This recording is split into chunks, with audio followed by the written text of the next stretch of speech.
नमस्कार दोस्तों, मैं हूं अरविंद यादव और आज बात कर रहा हूं बिहार पर। जी हाँ दोस्तों, बिहार में चुनाव है, मामला पूरा गर्म है। जो भी पार्टियां वहां पे चुनाव लड़ रही हैं इस समय, चाहे इंडिया गठबंधन हो चाहे एनडीए गठबंधन, डबल इंजन की सरकार है, लेकिन हर दिन नए नए वादे हैं, लेकिन वादों पर सिर्फ पानी फिरता हुआ है। आप लोग देखे होंगे फेसबुक पर मैं एक पोस्ट किया था कि शिलान्यास से पहले ही कार्य की समाप्ति हो जा रही है। जी हाँ दोस्तों, बिहार से ही इमेज उठ के आ रही थी एक पुल को बना निर्माण को लेकर के, पुल के निर्माण को लेकर के, जो कि पुल का जो शिलान्यास की तिथि लिखी गई है, निर्माण तिथि लिखी जा रही है, वह लिखी जा रही है 22 तारीख से निर्माण होना है और 21 तारीख को ही उसकी समाप्ति हो जाती है। कुछ इस तरह से बिहार से आ रहे हैं। लेकिन सीट बंटवारे को लेकर के जो गर्मियां जारी थी, लोग इंतजार कर रहे थे टिकट कौन पा रहा है कौन नहीं पा रहा है, वो खत्म हो गया, वो इंतजार खत्म हो चुका है। लेकिन अब तक जो भी टिकट पा चुके हैं या टिकट जो बांटे हैं, जो मुख्यमंत्री पद के उम्मीदवार हो रहे हैं, दावेदार अपने को घोषणा कर रहे हैं, वह लोग अब तक कोई एक ऐसी घोषणा नहीं किए कि जिससे बिहार के युवा जो पलायन हो कर रहे हैं, बिहार छोड़ के दूसरे राज्यों में जा करके मजदूरी करके अपनी रोजी रोटी चला रहे हैं, चाहे विदेश जा करके रोजी रोटी चला रहे हैं, आखिर उन पर बात नहीं की। जो शिक्षित हैं उनको रोजगार नहीं मिल रहा है, उस पर बात नहीं की। एकमात्र नाम आया तेजस्वी यादव, जो कि कुछ दिन पहले जब नीतीश कुमार के साथ में गठबंधन किया और उप मुख्यमंत्री बने थे तो कुछ वैकेंसियां निकाले थे और रोजगार मिला था, जिसका समर्थन आप लोग जानते हैं। खान सर जो एक अच्छे अध्यापक हैं, इनको आप लोग भली भांति जानते हैं। खान सर को उन्होंने भी कहा कि लोगों का एक विश्वास तेजस्वी यादव पर है कि जो युवाओं के बारे में सोच रहे हैं। लेकिन बाकी मैं पूछना चाहता हूँ, बाकी जो लोग चुनाव लड़ रहे हैं या इस चुनावी मैदान में ताड़ ठोक रहे हैं चुनाव जीतने के लिए, उनका क्या वादा है? वह क्या चाहते हैं? क्या वो नहीं चाहते हैं बिहार के युवाओं को रोजगार मिले, बिहार के युवा लोग रोजगार पाएं और बिहार में रहें? क्या बिहार में नौकरियां नहीं चाहिए? क्या बिहार की महिलाओं को मात्र 10,000 रुपए चाहिए 5 साल में? मात्र 10,000 रुपए, 10,000 रुपए की लालच में क्या बिहार की महिलाएं वोट के लिए बिक जाएंगे? क्या 10,000 रुपए में बिहार की महिलाएं आत्मनिर्भर हो जाएंगे? जरूर आप लोग बताइएगा।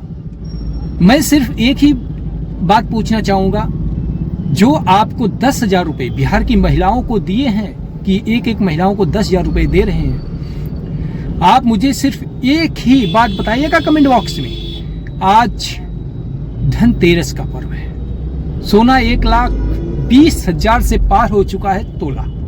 इस महंगाई में एक तोला सोना भी नहीं खरीद सकती हूँ महिलाएं जो 10,000 रुपए पाई है। अगर उन्हें कह दिया जाए 10,000 रुपए लेकर के आप दिवाली का महापर्व मना लीजिए, क्या आप मना पाएंगे? मैं बिहार की महिलाओं से पूछना चाहता हूं, उस 10,000 रुपए की कीमत कितनी है? क्या 10,000 रुपए में आप अपना वोट बेच देंगे? और मैं इसी के साथ में 10,000 रुपए की बात को लेकर के एक बात कहना चाहूंगा, तो कृपया आप उसे पूरा सुन लीजिएगा। एक राजा थे, उनके क्षेत्र में चुनाव आया, वह एक धोबी के पास गए। दो धोबी होते हैं ना, कपड़ा धोते हैं, उनके पास गए और उसको 500 रुपए देने लगे। बोले कि 500 रुपए ले लो और हमको अब की बार भी वोट देना। धोबी बोला, हे राजन, अगर मैं 500 रुपए लेता हूं, वोट देता हूं, मुझे 500 रुपए से क्या होगा? खर्च हो जाएगा। आप मुझे एकमात्र गधा दे दीजिए, गधा, जिस गधे से मैं अपना जीवन यापन कर सकता हूं, क्योंकि गधे के ऊपर कपड़े लाऊंगा और ढोके और जो भी काम करना कर सकता हूं, मुझे मात्र एक गधा दे दीजिए। राजा बोले कि एक गधा खोजा जाए, अपने सैनिकों को लगा दिए और उनके सैनिक गधा ढूंढने लगे। जब बाद में गधा ढूंढने में पता चला कि कहीं पता करते थे तो कोई 10,000, कोई 20,000, कोई 50,000, कोई लाख रुपए सुनाने लगे। एक गधे की कीमत जब सुनाने लगे तब राजा गए, बोले कि हम गधे नहीं दे पाएंगे आपको, क्योंकि गधे की कीमत ज्यादा है।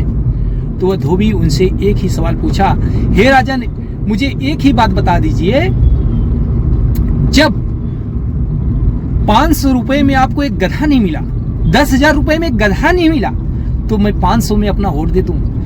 मैं एक इंसान हो करके, मैं कास्ट जात से धोबी हूं, मैं एक इंसान हूं, तो क्या मेरी कीमत 500 रुपए है? आप मुझे 500 रुपए में खरीदना चाहते हैं? वही मैं पूछना चाहता हूं बिहार की महिलाओं से, बिहार के युवाओं से, बिहार के लोगों से, क्या आप लोगों की कीमत मात्र 10,000 रुपए है? बिहार की महिलाओं की कीमत मात्र 10,000 रुपए रख दी गई वोट के लिए, जिससे वह आत्मनिर्भर हो सकती हैं। 10,000 रुपए में क्या बिहार की महिलाएं आत्मनिर्भर हो सकती हैं? आप बताइएगा। ये सबसे निंदनीय है। आप लोग काश पैसा पा ली हैं, महिलाएं अगर हर परिवार की पा गई हैं, तो आप खुशी खुशी रख लीजिए उस 10,000 को। लेकिन आप अपने बच्चों के भविष्य को देखते हुए, उज्जवल भविष्य की कामना करते हुए, क्योंकि आज आपका बच्चा छोटा होगा या नौजवान हो चुका होगा या 17 साल का या 18 साल की या तैयारी कर रहा होगा, तो अगर आप 10,000 रुपए देख करके वोट कर देंगी, तो हो सकता है कि आपका बच्चा भी बेरोजगार रह जाएगा। लेकिन एक बार आप उस बिहार के विकास को लेकर के बात कीजिए, बिहार के विकास के नाम पर वोट दे दीजिए, और ऐसे व्यक्ति को दीजिए जो व्यक्ति किसी आपराधिक मामले में दर्ज ना हो।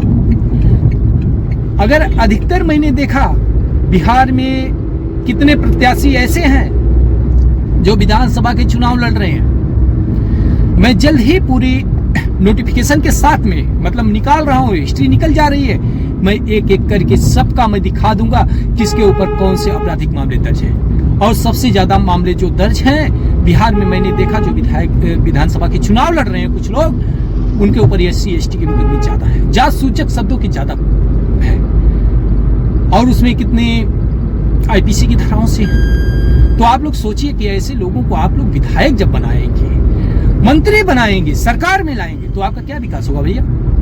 तो सोच समझ के अपना मतदान करिएगा, जो बिहार का विकास कर सके, बिहार के बारे में सोच सके, आप उनके बारे में सोचिएगा। मैं किसी भी पार्टी की बुराई नहीं करना चाहता, और ना ही अगर मेरी बातों से किसी के दिल को ठेस पहुंची हो तो मुझे क्षमा करिएगा भैया। मैं ठेस पहुंचाने के लिए नहीं, बस बिहार वासियों के लिए बोल रहा हूं कि अपने वोट को इतना बहुमूल्य समझिए। एक बिहारी जाकर के अपना वोट जरूर मतदान करे, मत का दान जरूर कर दे, बिहार में जाकर वोटिंग करे और बिहार का विकास की उज्जवल कामना करे। जैसे कि आपको मैं दिखा दूं, मैं उत्तर प्रदेश से हूं, लेकिन उत्तर देख सकते हैं किस तरह से चमचमाती हुई बिहार में भी होती तो कितना अच्छा होता। कभी आप भी सोचिए कि आपके बच्चे बाहर न जाएं काम करने के लिए, बिहार में ही रोजगार मिल सके। बिहार में कंपनियां क्यों नहीं हो सकती हैं? बिहार में भी कंपनियां हो सकती हैं। बिहार में मजदूर हैं इतना अधिक, बिहार में कंपनियां हो सकती हैं। कभी महाराष्ट्र में जब छठ पूजा आई करती थी 2007 में, मुझे याद है मैं मुंबई में ही था, जब बिहार वासियों को बिहारी बिहारी करके मारा जा रहा था, यूपी बिहार वालों को कह के भैया भैया कह के मारा जाता था कि यह लोग छठ पूजा मनाते हैं। उस समय मुझे याद है कि लालू यादव जी थे जो बाला साहेब ठाकरे को सीधी चुनौती दिए थे कि बाला साहेब ठाकरे जी, अगर हिम्मत हो तो ऊपर से आसमान से उड़कर दिखा दीजिए एक बार। बाला साहेब ठाकरे जी और राज ठाकरे जी लगातार बिहार वासियों के ऊपर जुल्म करते रहे, लेकिन आवाज उठाने वाला कोई नहीं था, सिर्फ आवाज उठाए थे लालू यादव जी। क्या आप लोग ये बात भूल चुके हैं? भूलना नहीं चाहिए आप लोगों। चलिए मिलते हैं अगली वीडियो के साथ में, इंतजार करिएगा, फिर शुरुआत करेंगे। नमस्कार।